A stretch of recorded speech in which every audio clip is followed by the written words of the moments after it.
Assalamualaikum warahmatullahi wabarakatuh. Selamat siang Pak.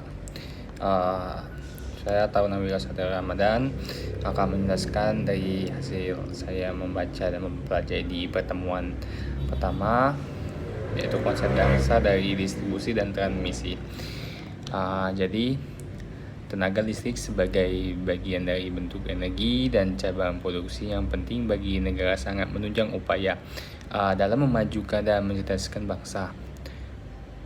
Sebagai salah satu hasil pemanfaatan kekayaan alam, yaitu menguasai hajat hidup banyak orang, tenaga listrik perlu digunakan untuk kesejahteraan dan kemakmuran rakyat.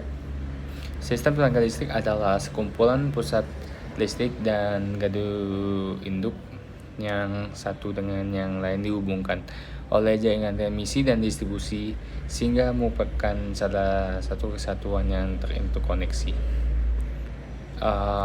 Sistem pendistribusian terbagi menjadi dua, yaitu sistem pendistribusian langsung yang merupakan sistem penyaluran tenaga listrik yang dilakukan secara langsung dari pusat pembangkit tenaga listrik dan tidak melalui jaringan transmisi terlebih dahulu. Sistem ini langsung digunakan jika pusat pembangkit tenaga listrik berada tidak jauh dari pusat-pusat beban, biasanya terjadi di daerah pelayanan beban atau di pinggiran kota. Dan yang kedua yaitu sistem pendistribusian tak langsung. Sistem ini adalah penyaluran tenaga listrik yang dilakukan jika pusat pembangkit tenaga listrik jauh dari pusat beban, sehingga untuk penyaluran tenaga listrik memerlukan jaringan transmisi sebagai jaringan perantara sebelum dihubungkan dengan jaringan distribusi yang langsung menyalurkan tenaga listrik ke konsumen. Jadi pembangkit listrik biasanya berlokasi di tempat yang berjarak cukup jauh dari pemukiman, pabrik maupun daerah komersial. Untuk itu, diperlukan suatu sistem penyaluran listrik untuk mendistribusikan listrik dari pembangkit ke konsumen akhir. Dan sistem penyaluran listrik terbagi menjadi dua, yaitu sistem transmisi dan sistem distribusi listrik.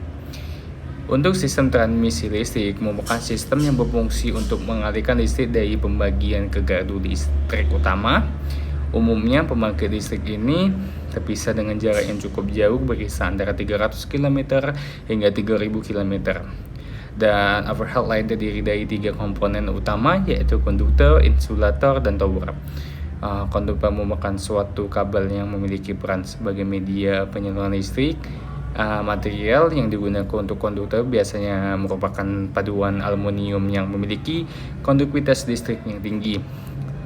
Konduktor ini kemudian dibalut dengan insulator listrik dan thermal untuk mengurangi listrik yang terbuang ke lingkungan dalam bentuk ugi listrik seperti panas, dan juga untuk meminimalisir bahaya pada lingkungan sekitar.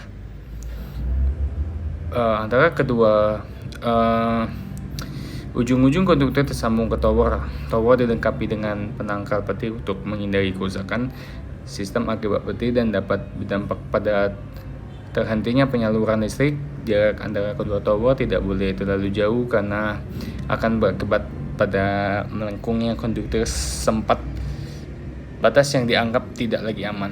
Bagi lingkungan sekitar, jarak vertikal antara konduktor dengan permukaan tanah harus dibatasi, biasanya antara 5 meter hingga 7 meter, tergantung pada besar tegangan listrik yang melalui sistem transmisi tersebut.